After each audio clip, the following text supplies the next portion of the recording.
Clinton 41 within a margin of error. These are the two latest polls, and I'm surprised. With us now here in New York City, Eric Bolling and Geraldo Rivera. What say you, Rivera? I'm surprised, but they are outliers. They're not mainstream polls. A lot of folks, though. The sampling changed, the methodology, and all the rest of it.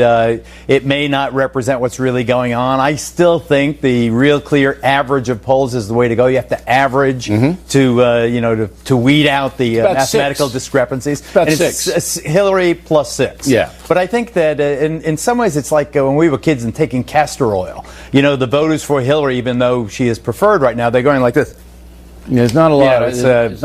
Not a lot of enthusiasm. No. Trump has a lot of enthusiasm, smaller base. I'd like to also point out that when you have a poll that has one candidate leading by 6 and a margin of error of 4, that's within the margin of error. So you do the same to both sides.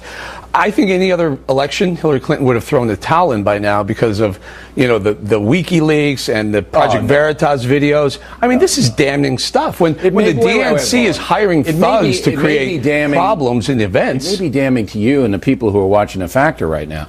But to most people, they don't have any idea. The media doesn't cover this to any great extent. Well, that's what I'm talking about. What the media has done has been so biased in favor of her. They'll talk about everything Trump does instead of these issues. These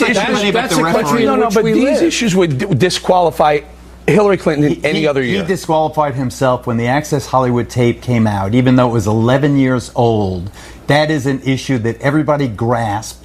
That lost him the women's vote, and that's where the war will be. You think that's more important than exposing quid pro quos with the Clinton Foundation? Are you talking about under God or in some cosmic sense? I'm talking about the American people looking at who do I want to run the country for the next 4 years? Someone who's lied, the women vote. Someone who's said some nasty things. I don't believe that Hillary Clinton, is very popular among even people in her own party. She just doesn't. It's not Barack Obama. She's only more popular than one person, the person she's running against. If that's so, the further away you get from the Access Hollywood stuff, the further away you get from the salacious business, the more that wears down. I agree. Okay, so you got 2 weeks left essentially in this race. She's running out the clock to a certain extent. Do you think she can?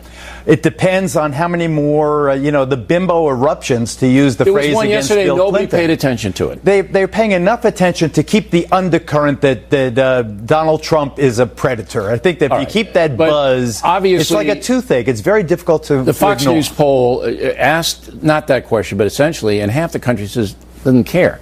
Do you think that within 2 weeks, this race can change so that Hillary Clinton is behind when we go to vote? Of course it can change. What do you mean? Well, first of all, Donald Trump earlier today had a rally where he outlined some great ideas. If he sticks to the ideas, he talked about a national So you don't think the perceptions now are in stone? Bill, you just said it yourself. It's the American public has an attention span and a memory of about 5 minutes, let alone 5 days or 18 days left in the race. Anything can happen. I'm not saying that the polls are going to flip. I'm saying there's a lot of things that are going to happen between now and then. And then we're going to have more WikiLeaks stuff, too. They decide to vote for Trump, even though they won't say they will. As long as we all agree this would be the biggest political comeback in the history of the planet. According to what? If the it polls? happens. This was bigger than Truman Dewey. This is the hugest. If he were